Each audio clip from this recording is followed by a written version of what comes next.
Book summary: The Power of Habit by Charles Duhigg. The Power of Habit by Charles Duhigg, an investigative reporter for the New York Times and a Pulitzer Prize finalist, presents a profound argument. Habits are the invisible forces shaping our lives, organizations, and societies, but they are not destiny. They can be changed if we understand how they work. Drawing on neuroscience, psychology, sociology, and business studies, Duhigg reveals the underlying structure of habits, the habit loop, cue, routine, reward. He illustrates how this loop governs everything from personal choices like brushing teeth to organizational culture and social movements. The book is structured in three parts, exploring individual habits, the habits of successful organizations, and the habits of societies. A central insight is the golden rule of habit change. To alter a habit, one must keep the same cue and reward, but consciously change the routine. The crucial element that fuels this loop is craving, an anticipation of the reward that makes the routine automatic. Beyond individual change, Duhigg introduces keystone habits, which are small, foundational habits that, when adopted, trigger a cascade of other positive changes across different areas of life or an entire organization. The book also delves into the nature of willpower, presenting it as a muscle that can be strengthened through practice and disciplined application at inflection points. Furthermore, it explores how companies leverage predictive analytics to anticipate and manipulate consumer habits, and how social habits drive large-scale movements. Finally, Duhigg addresses the complex question of free will in the context of ingrained habits, arguing that while habits can feel automatic, conscious awareness of their mechanics grants us the responsibility and power to change them.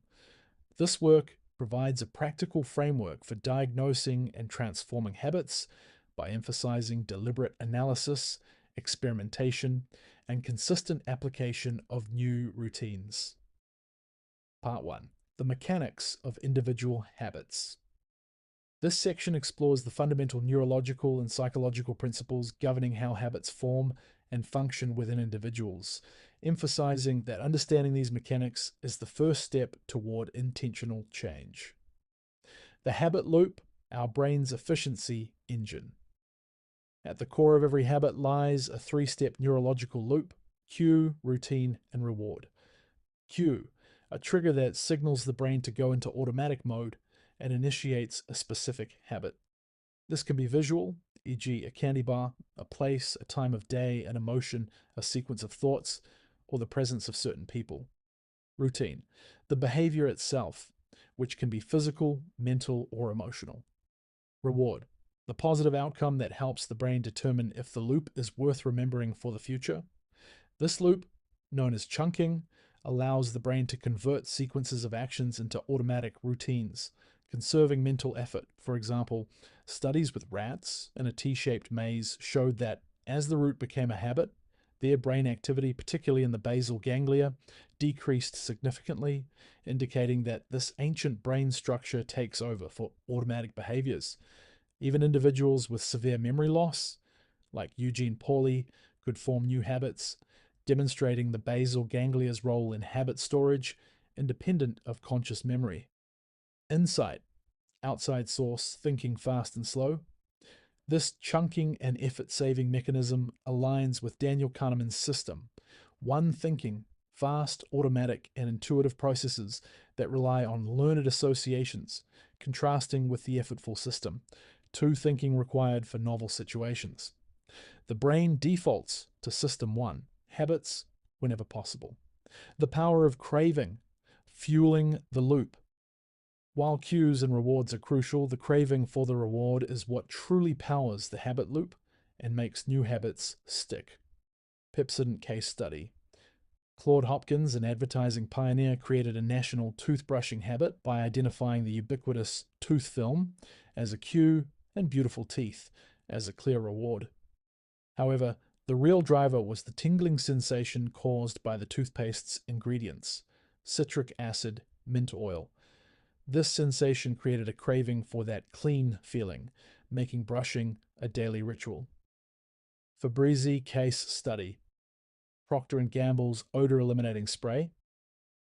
Febreze initially failed because it addressed a problem, bad smells, that consumers often didn't consciously detect, thus lacking a strong cue or craving. It became a billion-dollar success only after marketers repositioned it as a finishing touch that provided a pleasant scent after cleaning.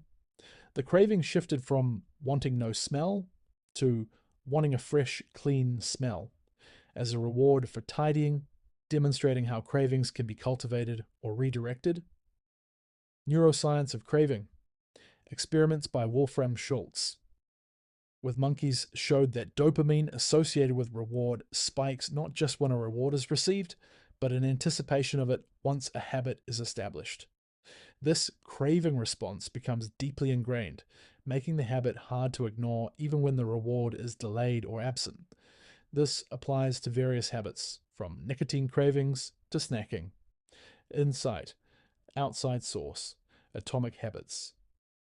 The emphasis on craving directly relates to James Clear's make it attractive law for building good habits.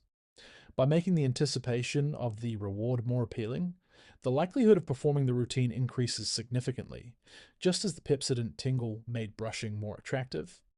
The golden rule of habit change, shifting the routine.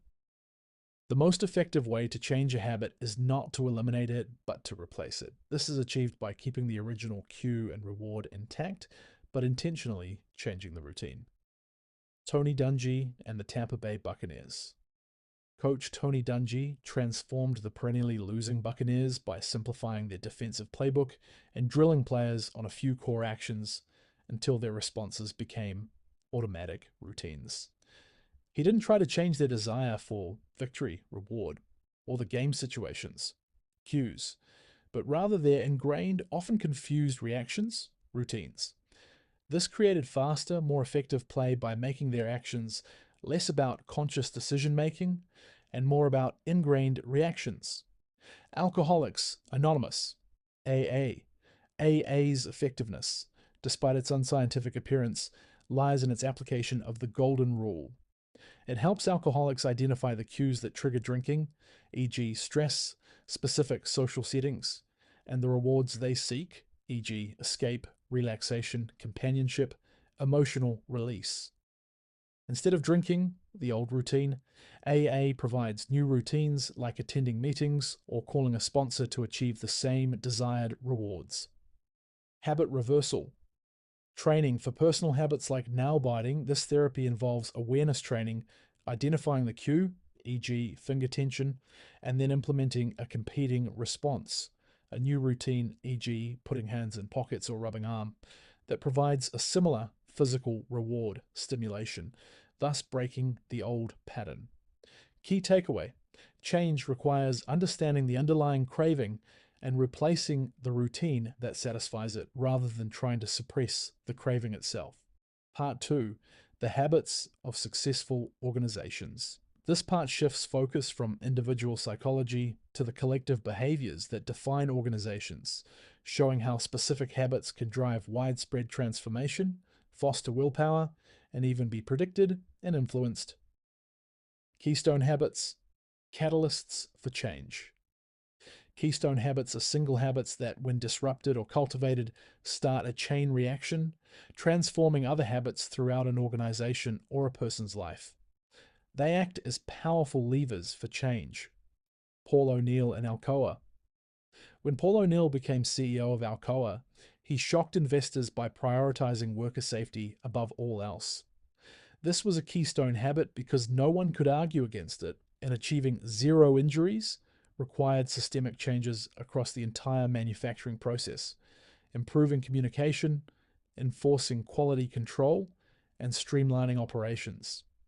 These small wins in safety led to massive improvements in productivity, quality, and profitability, transforming Alcoa into a top performer. Characteristics of keystone habits: they provide small wins that build momentum and belief in change. They create structures that help other habits flourish, e.g., food journaling, leading to better eating habits and weight loss. They establish cultures where change becomes contagious and new values are ingrained, e.g., Alcoa's safety. First culture making it easy to fire an executive who violated safety rules. Michael Phelps, his coach, Bob Bowman, cultivated keystone habits of visualization, mentally rehearsing perfect races, and relaxation, using progressive muscle relaxation. These routines, seemingly unrelated to swimming technique, built mental strength and confidence, allowing Phelps to execute flawlessly under pressure and providing the small wins necessary for overall success. Inside, outside source, the 7 habits of highly effective people. Stephen Covey's emphasis on sharpening the saw, self-renewal, and focusing on first things first resonates with Keystone habits. By prioritizing foundational self-sustaining habits, individuals and organizations build a strong base that enables all other efforts. Starbucks and the habit of willpower. Willpower is a muscle. Research suggests willpower is not merely a skill, but a finite resource that can be depleted like a muscle. Studies, e.g., the cookie and radish experiment, show that exerting self-control in one area can reduce it in another. Strengthening. Willpower. Like a muscle, willpower can be strengthened through regular exercise. Training willpower in one area, e.g., exercise, money management, tends to spill over and improve self-control in other parts of life. Starbucks approach. Starbucks recognized willpower as a critical keystone habit for employee success, especially for entry-level workers who often face high-stress customer interactions. They developed extensive training programs to make self-discipline an organizational habit. Latte method. Starbucks trains employees with specific routines for inflection points, moments of stress or difficulty. The LATTE method.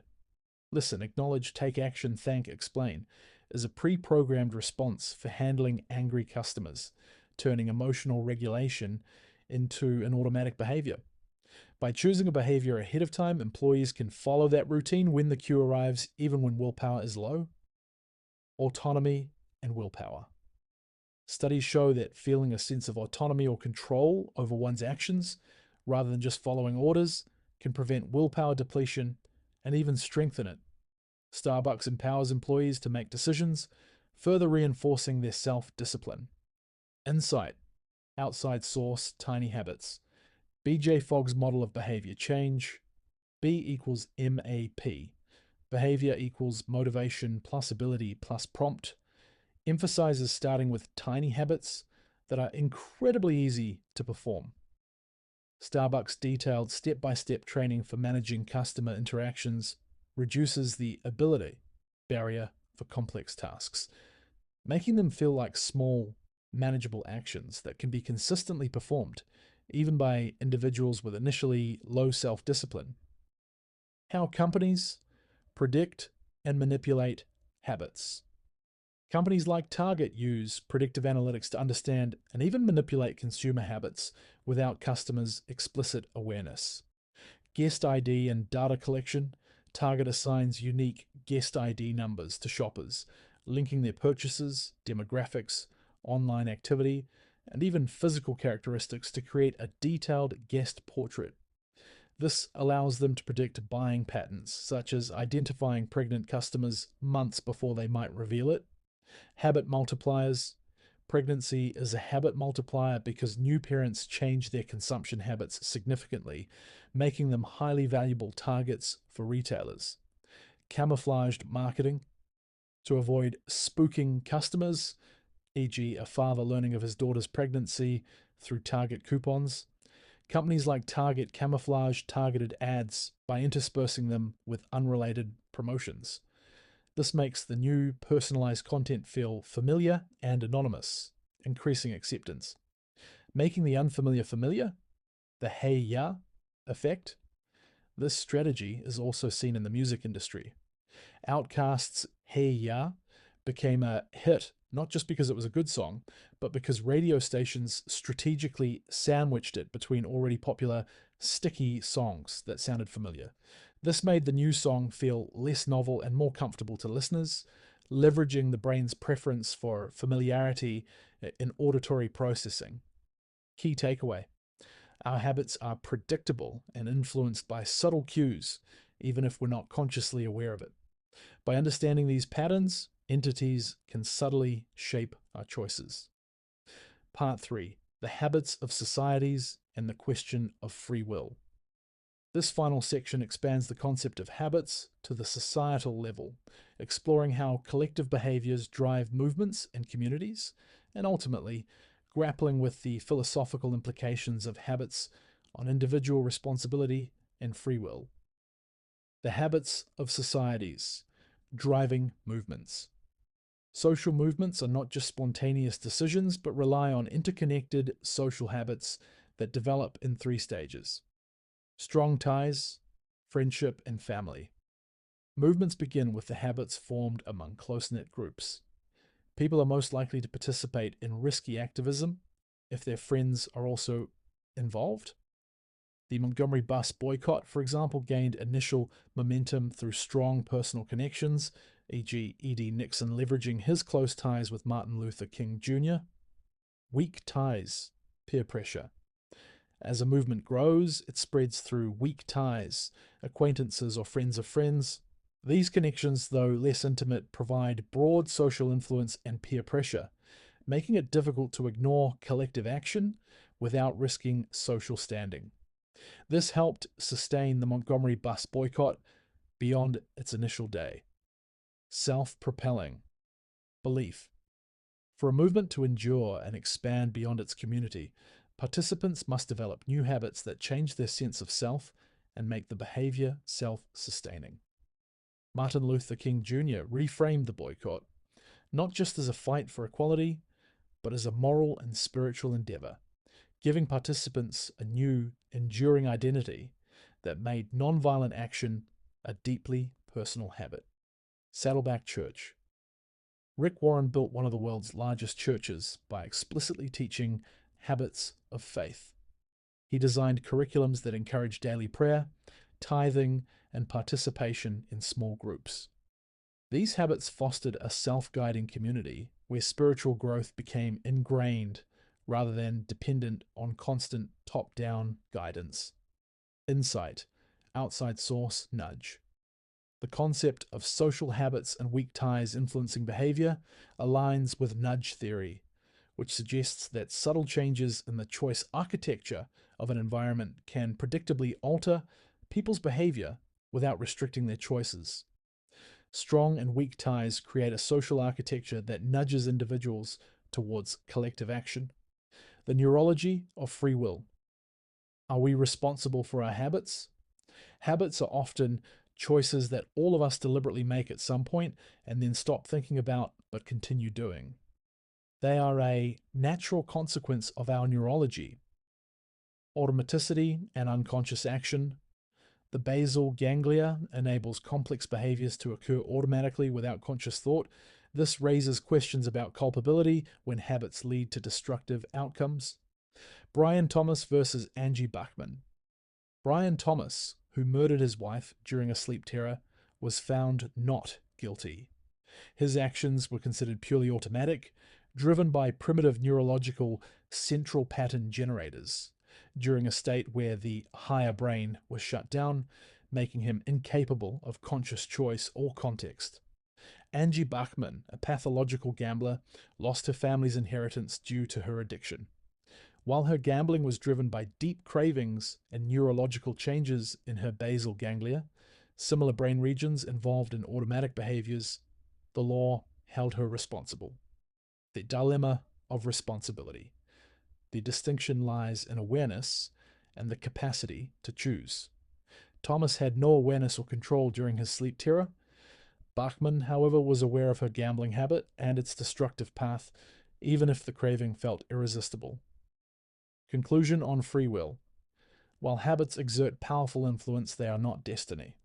We can choose our habits once we know how. Consciously identifying the cue, routine, and reward allows us to gain control and actively choose to change the routine. This deliberate effort, combined with belief, often fostered by a supportive group, is key to transforming even the most obstinate habits. As William James stated, The will to believe is the most important ingredient in creating belief in change. Practical exercise, reshaping a habit.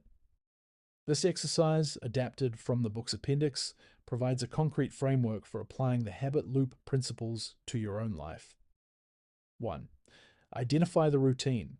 Choose one specific habit you want to change, e.g., procrastination, unhealthy snacking, excessive screen time. Clearly define the routine, the behavior itself. Be precise. What exactly do you do? 2. Experiment with rewards. The goal is to understand the craving driving your habit, which might not be obvious. For a few days, when the urge for your habit arises, try a different routine that offers a different potential reward. Example, for afternoon snack craving, instead of getting the snack, try a short walk, a quick chat with a colleague, a glass of water, or a 5-minute stretch. After each alternative activity, immediately jot down the first 3 things that come to mind: emotions, thoughts, words. Set an alarm for 15 minutes later.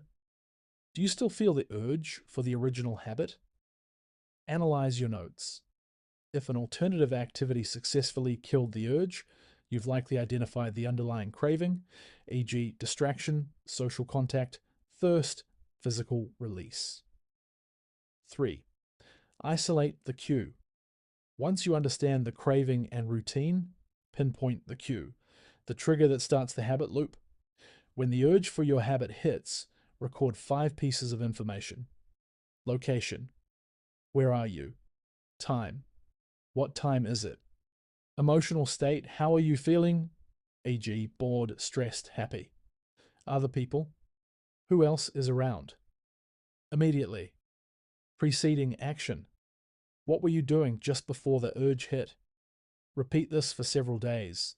Look for patterns across these 5 categories.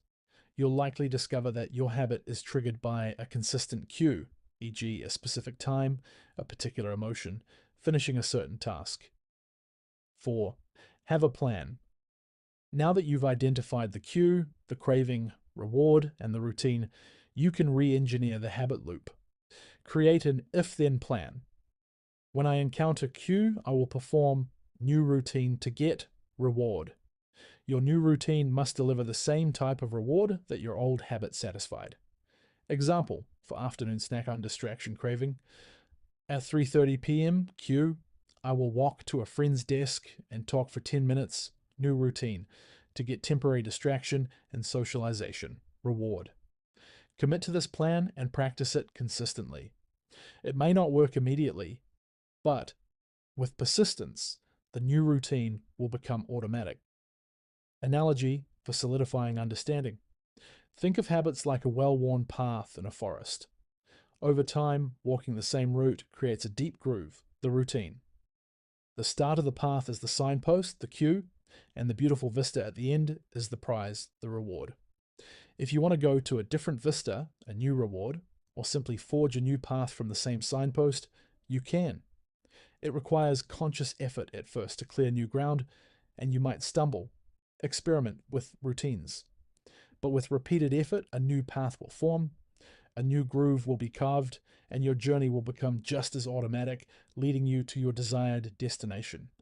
You are the architect of your own forest paths. All right, so without further ado, this next segment was made with NotebookLM, which is an AI-powered tool developed by Google. It will be a pretty realistic podcast style and is a great way to learn and understand pretty much anything. Imagine this.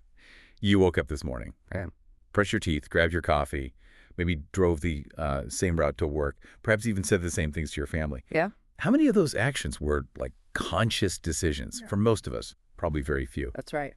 Our daily lives are just profoundly shaped by these unseen forces, these threads of behavior woven so deep into our routines, we barely even notice them. It's pretty incredible, isn't it? I mean, from the moment we open our eyes to when we go to sleep, so much of what we do isn't really deliberate choice. It's just automatic habit. And these habits, you know, whether we think they're good or bad, they collectively have this enormous, often hidden impact on pretty much everything. Our health, productivity, financial security, overall happiness, yeah. All of it. And today, on the deep dive, we're peeling back those layers. We want to understand why we do what we do, how habits actually function, neurologically. Yeah. And maybe most importantly, how we can intentionally change them. Our mission really is to give you a shortcut to being genuinely well-informed about this fascinating topic. And we're drawing heavily from Charles Duhigg's book, The Power of Habit. It's packed with insights. Absolutely. And you'll discover some, well, truly surprising stories along the way. Oh, yeah. Like how an amnesiac patient could learn totally new routines even though he couldn't remember doing them. Or the transformation of that struggling football team into champions. Yeah. Basically by changing their fundamental behaviors. Right. And we'll even touch on how big companies have figured out how to predict what you want, sometimes before you even know it yourself. So, yeah, get ready. We're exploring the invisible threads that govern so much of our existence. Okay, let's jump straight in with a truly astonishing transformation. We're talking about Lisa Allen. Right. Her file, when she was 34, it painted a pretty bleak picture. Heavy smoker, drinker, struggling with obesity, hounded by debt, history of job instability. Yeah, it sounds like someone really, really stuck. Totally. But then this moment of profound crisis hits her in Cairo. Her husband leaves her, and like in the middle of all that disorientation, she makes this radical decision. What was it? She decided to quit smoking. Not just like that, but specifically to prepare for this kind of outlandish desert trek she just spontaneously committed to doing within a year. Wow. Okay, so quitting smoking for a desert trip. Exactly. And what's truly remarkable is that this single decision, quitting smoking for that trip, it became what Duhigg calls a keystone habit. Ah, the Keystone habit, right. That one change just radiated outwards. It dramatically reshaped nearly every other part of her life. So how did that work? Well, over the next 6 months, quitting smoking somehow morphed into a jogging habit. Okay. That led to healthier eating, better sleep, improved work habits, even like a whole new approach to managing her finances. That's amazing, from quitting smoking. Yeah. She ended up running marathons, went back to school, bought a house, got engaged, and she was debt-free and thriving professionally. Wow. Her brain scans even showed changes, right? Profound changes. Yeah. Lisa's transformation really drives home that point William James made way back in 1892. What was that again? All our life, so far as it has definite form, is but a mass of habits. Most of our daily choices aren't really deliberate decisions. They're just automatic responses, and the cumulative impact is just enormous. So to really get this, we need to go a bit deeper into the brain. Okay. And for that, we turn to the incredible and frankly kind of heartbreaking case of Eugene Pauly. Ah, yes, Eugene. In 1993, he was 70, got viral encephalitis. The virus just completely destroyed his medial temporal lobe. Which meant He was left completely unable to form new memories. Like he couldn't remember breakfast minutes later or who he just met. Total blank slate, constantly. And this is the kicker, right? Despite this profound amnesia, Eugene could still form new habits. Exactly. His wife, Beverly, would find him back home after he'd gone for a walk around the block. Mhm. Sometimes he'd have pine cones or one time even a puppy. But he couldn't recall ever leaving the house. Wow. And he could find things too, right? Like nuts in the kitchen. Yeah. He could walk right to the kitchen and find a jar of nuts, even though if you asked him where the kitchen was, he couldn't point to it or remember. So how is that even possible? How could new behaviors take root in a brain that couldn't make new memories? That mystery, that's what led scientists at MIT to focus on this tiny, ancient part of the brain. It's like a golf ball-sized lump deep inside. The basal ganglia. The basal ganglia, exactly. And they did those rat experiments, didn't they, in the maze? They did. Classic experiment. Initially, a rat in this tea maze would wander around, sniffing, exploring, its brain working like crazy, processing everything. Right, learning the ropes. But once it learned the routine, a click sound, run straight, turn left, get chocolate, something shifted. The basal ganglia took over. Precisely. The rat's overall brain activity would actually drop. It would power down during the routine, conserving mental energy. It's like the basal ganglia had efficiently stored the habit, right? Put it on autopilot. Which brings us to the core mechanism. The thing behind every single habit. This simple but incredibly powerful three-step loop. Okay, lay it out for us. First, there's the cue. That's the trigger. It tells your brain, okay, go into automatic mode, use this habit. For the rat, it was the click. Got it, the trigger. Then comes the routine. That's the behavior itself. It could be physical, mental, emotional. Huh. For the rat, It was running the maze path. Okay, the action. And finally, the reward. That's the payoff. It helps your brain figure out, hey, is this loop worth remembering? Should we do this again? And for the rat, that was the chocolate. Delicious habit-forming chocolate. Exactly. This loop, this cue routine reward structure, is why we can navigate daily life without thinking about every little thing. Tying shoes, driving. Those morning rituals we started with. Yeah, but it's also exactly why we get stuck in negative patterns. And the real fuel for these loops, whether they're good or bad for us, is craving. Craving. Okay. Speaking of cravings, let's talk about advertising for a sec. Claude Hopkins, Oh, the advertising legend, early 20th century. an absolute pioneer. Get this. He took Pepsodent toothpaste, which according to the top dental researchers back then, was basically useless for actually cleaning teeth. Really?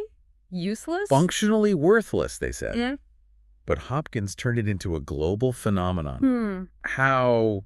His strategy was, well, it was genius in its simplicity, wasn't it? He found a common cue that already existed. Which was? That film on your teeth that everyone feels, especially in the morning. Okay, the film. Got it. Then he promised a really desirable reward. Beautiful white teeth. You know, a movie-spat smile. Makes sense. Q.film. Reward of genius. But here's the real stroke of genius. He added chemicals to the toothpaste stuff, like citric acid, mint oil. Why? To create a distinct sensation, that cool, tingling feeling on your teeth and gums. So that became the thing people wanted. Exactly. That tingling sensation became the actual powerful craving that drove the habit. It made people feel like their teeth were clean, like something was happening, even if the toothpaste itself wasn't doing much scrubbing. He wasn't selling clean teeth. He was selling the feeling of clean teeth. Precisely. He sold a sensation, a feeling of freshness that people started to crave daily. That made brushing a ritual, not a chore. Wow. Yeah. We see this play out elsewhere too, right? Like with Febreze. Oh, absolutely. Febreze is a classic example. Initially, P&G couldn't sell the stuff. Even though it worked, it eliminated bad odors. Yeah, it worked perfectly.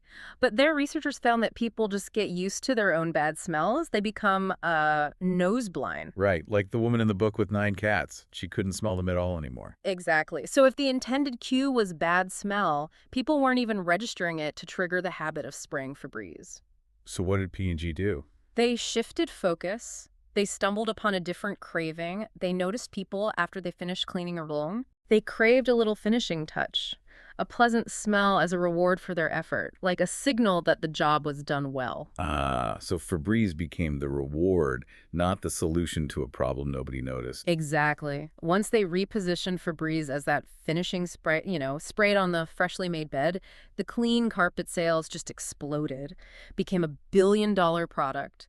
They tapped into the craving for a pleasant scent after cleaning. That ties in perfectly with the neuroscience, doesn't it? Wolfram Schultz's experiment. Absolutely. With Julio the monkey, Schultz found something fascinating about dopamine, the pleasure chemical. What was it? It didn't just spike when Julio got his reward, like the blackberry juice. It also spiked powerfully when he anticipated it, when he heard the cue that predicted the juice was coming. So the anticipation, the wanting, Yeah. that's the craving, neurologically speaking? That's the essence of it. That dopamine rush is the craving. It's the brain saying, yes, do that routine again to get the reward. And this raises a really important question. What happens when those cravings, those anticipated rewards, don't materialize? Well, Schultz found that when Julio expected the juice but didn't get it, his brain patterns showed profound frustration, even anger. Wow. So unmet cravings aren't just disappointing, they're neurologically upsetting. Deeply. It shows how powerful these cravings become and how much they drive our behavior, especially when they're not satisfied. So for you listening, this means a cue and a reward, well, they aren't quite enough on their own for a new habit to really stick, right? Right. Only when your brain actually starts to crave the reward, whether it's, say, the endorphin rush from exercise or maybe the feeling of accomplishment after finishing a task. That's when the habit becomes truly automatic. Exactly. That craving is, well, it's literally the engine that powers the habit loop. Okay, so if cravings are this powerful engine, how do we actually rewire our routines, especially, the bad habits we want to ditch? Well, Duhigg lays out what he calls the golden rule of habit change. And it's pretty fundamental. What is it? You can't really extinguish a bad habit. You can only change it. Can't get rid of it, just replace it. Essentially, yes. The key insight is you need to keep the same cue and the same reward. but intentionally insert a new routine in the middle. Keep the start and the end, change Yeah. the middle part. Exactly. And a really powerful example of this comes from, believe it or not, American football, Tony Dungy and the Tampa Bay Buccaneers. Oh yeah, the Bucks back in the 90s. They were terrible, weren't they? Awful. They were famously called America's orange doormat, just perennial losers. Dungy took over in 96. And what did he do? Did he bring in superstar players? Not really. Instead of focusing on complicated new plays every week, Yeah. he drilled his players relentlessly on a system of simple, automatic habits. Habits in football. Yeah, he taught them to react to specific visual keys on the field, like the position of another player's foot or the angle of their hips. Yep. And the goal is for them to react without thinking, automatically. This allowed them to move with incredible speed and precision because they weren't wasting time analyzing. So he replaced their old, probably hesitant or confused routines with these fast automatic ones. Same cues, same reward of, playing well. Exactly. Same cues from the opponent, same reward of making a good play or winning, but a totally different, ingrained, faster routine. And did it work? The transformation was stunning. They pulled off one of the biggest upsets that season against the Chargers. And years later, the Bucks, still using Dungy's system and many of his players, won the Super Bowl. Wow. Just by changing habits. It wasn't about teaching new plays so much as new reactions within the plays. Precisely. It's a brilliant demonstration of the golden rule. Replace the routine. Okay, but what about habits that feel much stronger, like addictions? Does this rule still apply? It does, but often with an added crucial ingredient, belief. Take Alcoholics Anonymous, for example. Right, AA. Incredibly effective for many people. Hugely effective. Yeah. And it provides one of the most powerful formulas for changing really deep-seated habit loops, even though it operates kind of outside traditional science or medicine. So what's the key there, according to Duhigg? The crucial element seems to be belief. Often it's belief in a higher power, but it's fundamentally about believing that change is possible. And the group support aspect. Absolutely critical. That belief is cultivated and strengthened within that supportive group setting. It empowers people to get through stressful times, those moments when the craving for alcohol screams the loudest. So AA helps members keep the cue, stress, craving, and the reward, relief, coping mechanism, but insert a new routine, like calling a sponsor or going to a meeting instead of drinking. Exactly. And crucially, they have the belief, nurtured by the group, that this new routine will work. That skill, that ability to manage cravings and stress differently, often spills over and reshapes other parts of their lives too. So it's not about getting rid of the craving, but changing the response and believing the new response will work. You got it. And this reprogramming, it isn't just for huge life changes or addictions. It works on smaller scales too. Like nail biting. Yeah, like Mandy in the book, Chronic Nail Biter. She used habit reversal therapy. First step, identify the loop. Okay, what was her cue? A specific feeling of tension in her fingertips. That was the cue. And the routine, obviously, was biting the nail. What was the reward? A sense of completeness. A physical stimulation that briefly relieved the tension. Right, so cue.tension, routine.bite, reward, temporary relief completeness.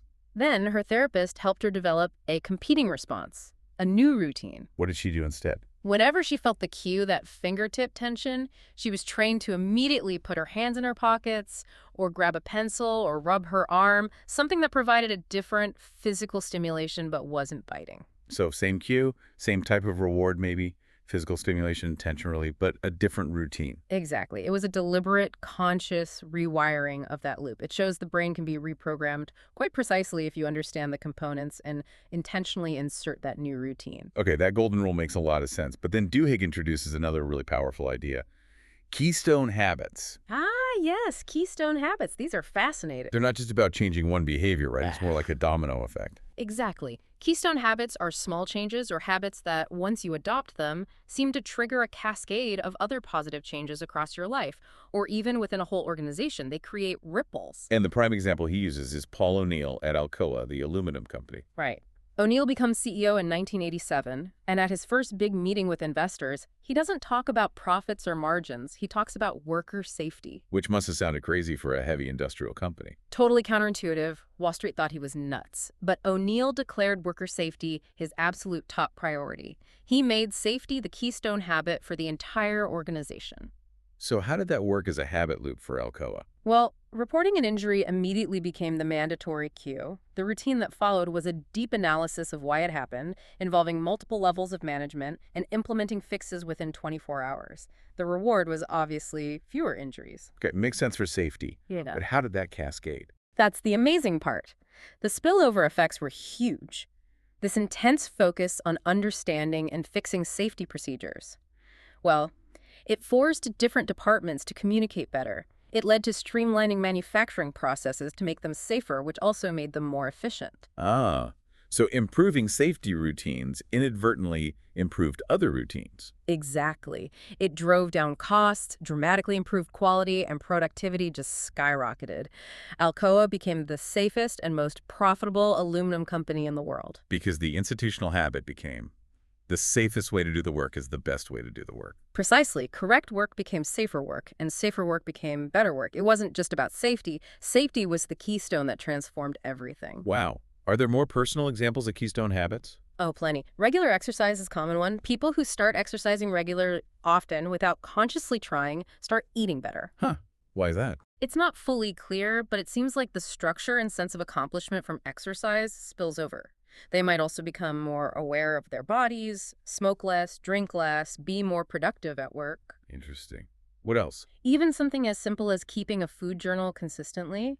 Studies show people who do this often start making healthier choices automatically, just because the act of recording creates awareness and accountability. It structures their thinking about food. Right. It's a small habit that triggers broader changes in eating patterns. And didn't you mention something about West Point and grit? Yeah, that study was fascinating. It found that grit, perseverance and passion for long-term goals, sticking with things even when they're hard, was the single biggest predictor of whether cadets made it through their rigorous training, more than talent or IQ. And how does that relate to Keystone habits? Well, the study suggested that this grit often seemed to emerge from keystone habits the cadets developed, like forming these tight-knit, self-organized support groups they called the musketeers to help each other through challenges. So the habit of mutual support fostered the larger quality of grit. It seems so. Consistency, social connection, routines for handling adversity, these can act as keystones for developing perseverance. What about willpower? Could that be a Keystone habit? Duhigg argues it absolutely can, and that organizations can even train it. Look at Starbucks. Starbucks trains willpower. How? They have this method called latte for dealing with difficult or angry customers. It stands for listen, apologize, thank, take action, and ensure satisfaction. It's a routine for a stressful situation. Exactly. It gives employees a pre-planned script, a habit for a moment when their willpower might otherwise snap and they might react badly. Instead of just gritting their teeth, they have a practiced routine. And does willpower work like a muscle? Can you get tired? Yeah, studies like that classic cookie radish experiment by Mervin suggest it does. Resisting the cookies to eat radishes depleted subjects' willpower for a later task. So you can fatigue your willpower. You can. But the flip side is you can also strengthen it through practice, like a muscle. And crucially, studies also show that having a sense of control, a sense of agency, significantly boosts willpower. When people feel like they choose to exert self-control, it's less depleting. Interesting. So giving people routines like a latte might actually make willpower less draining because it provides that structure and sense of control. That seems to be the idea. It raises a really interesting question for all of us, doesn't it? How much more could we achieve if we treated willpower less like a virtue we just have or don't have, and more like a skill, a habit that we could intentionally cultivate? So we've seen how habits shape individuals and how keystone habits can transform organizations like Alcoa. But what happens when organizational habits go wrong? Well, Duhigg points out that habits in organizations often create these kind of truces. They're unspoken rules, routines, ways of doing things that allow different departments or people, maybe even rivals, to function side by side without constant conflict. Okay, so they can be functional, keeping the peace. They can be, but those same routines, those same truces, when they become rigid or aren't examined, can become deeply dysfunctional and sometimes even dangerous. Like the example from Rhode Island Hospital. Exactly. The tragic case where a surgeon operated on the wrong side of a patient's brain. It was horrific. And Duhigg argues that wasn't just one person's mistake, right? It was systemic. Absolutely. He argues it was a direct result of deeply ingrained dysfunctional hospital habits. Things like a culture of really poor communication between nurses and doctors or between different surgical teams, Turf battles. fierce turf battles between departments that discouraged collaboration, and a lack of clear, consistently enforced procedures. All of this created an environment where junior staff, like nurses, felt unable or unwilling to speak up even when they suspected something was wrong. The ingrained habit was deference, even in the face of potential disaster. Wow. So the routine truce stifled vital communication. Pretty much. And we see a similar pattern in the King's Cross Underground fire in London back in 1987. Oh, that was terrible. So many people died. 31 people died. And again, the investigation revealed it wasn't one single cause, but a catastrophic failure resulting from ingrained organizational habits and divisions. So? Well, you had strict departmental silos. The station staff saw burning tissue under an escalator, but following routine didn't escalate it significantly because fires were considered the fire brigade's job, not theirs. Oh. Safety inspectors had routines that didn't include calling the fire brigade directly for small, smoldering fires. And when the fire crews arrived, bureaucratic habits and lack of coordination meant they couldn't easily access or use the internal water hydrants. So each group was following its own ingrained routine. Exactly. Each seemingly small habitual behavior or lack of action based on routine compounded. The separate, uncoordinated habits of different groups led directly to the disaster. No single person was solely to blame. It was the system of habits that failed. So what breaks these dysfunctional organizational habits? It seems like they could become incredibly entrenched. Often, unfortunately, it takes a crisis, a major disaster, a lawsuit, intense public scrutiny. Like after the Rhode Island hospital error or the King's Cross fire. Precisely. The lawsuits and media frenzy at the hospital, the public outrage, and official inquiry after King's Cross, these created an undeniable sense of crisis. And that crisis forced change. It did. People and departments that had stubbornly resisted reforms for years, clinging to their old routines and truces, suddenly became willing, even eager, to embrace change. The crisis shattered the old assumptions. So wise leaders might actually leverage a crisis or even create a sense of crisis to push through necessary changes to bad habits. Exactly. Sometimes you need that jolt to break the organizational inertia and dismantle those deeply embedded dysfunctional routines and introduce newer, better ones. Crisis can be a powerful catalyst for habit change at scale. Okay, this is all incredibly powerful stuff, but it leads to some really deep questions about responsibility, doesn't it? And free will. Absolutely. Duhigg tackles this head-on, especially towards the end of the book. He uses two really compelling but complex cases, right? Angie Bachman and Brian Thomas. Yeah, Angie Bachman was a housewife who developed a compulsive gambling habit and ended up gambling away her family's entire inheritance, hundreds of thousands of dollars. Wow. And Brian Thomas. Brian Thomas tragically killed his wife while he was experiencing a sleep terror, a kind of severe nightmare where he acted out violently, completely unconscious. So the question is there a fundamental difference in their culpability? They both caused immense harm due to behaviors driven by patterns outside their immediate conscious control, in a sense. It's a really tough question, but the neuroscience offers some distinctions, particularly with gambling addiction. How so? Well, studies show that in the brains of pathological gamblers like Angie, a near miss, like getting 2 out of 3 chairs on a slot machine, triggers almost the exact same neurological win response as an actual jackpot. Really? A near miss feels like a win to their brain. To their brain's reward system, yes. It creates this powerful feedback loop that reinforces the gambling habit intensely. For non-gamblers, a near miss just feels like a loss. It doesn't trigger that same keep going signal. Okay, so Angie's brain was, in a way, hijacked by this faulty reward loop. What about Brian Thomas? Brian Thomas, during his sleep terror, was fundamentally unconscious. He was acting out deep-seated, primitive brain patterns without any awareness or conscious control. There was no loop he was consciously participating in at that moment. So how does Duhigg and maybe the legal system view their responsibility? This brings us to Duhigg's core argument about habits and responsibility. Brian Thomas was ultimately found not guilty of murder because the court accepted he was acting unconsciously, like a sleepwalker, unaware of the destructive patterns driving him. Angie Bachman, however, was held legally responsible for her debts. The casino company sued her, and they won. Boy, the difference. She felt powerless too, right? Addicted. She did feel powerless. But the key distinction, according to the book's perspective and often the legal one, is awareness. Angie Bachman knew she had a gambling problem. She recognized the pattern, even if she struggled immensely to fight it. She was aware of the habit loop. So the argument is, once you become aware that a habit exists, once you understand its cue, routine, reward loop, You acquire the responsibility to change it, even if it's incredibly difficult. Habits are not destiny, the book argues. Awareness grants agency, and with agency comes responsibility. that's a powerful and maybe challenging idea. It is, and it resonates deeply with William James again, the philosopher we mentioned earlier. Also, James himself went through a period of profound personal crisis, deep depression, and crippling self-doubt. He felt like a mechanism, devoid of free will. what did he do? He decided to conduct an experiment for 1 year. His experiment was simply this: to choose to believe in free will, to believe he had the capacity to change his thoughts and habits, even though he had no scientific proof. He just decided to believe. He called it his first act of free will, and that conscious decision, that belief, allowed him to start building new habits of thought and action that fundamentally reshaped his entire life and career. He became one of the most influential thinkers of his time. So the belief itself was the catalyst. It seems so, and his point ties back beautifully to habits. He essentially argued that habits are what allow us to make conscious choices about who we want to be and then live out those choices without constant draining effort.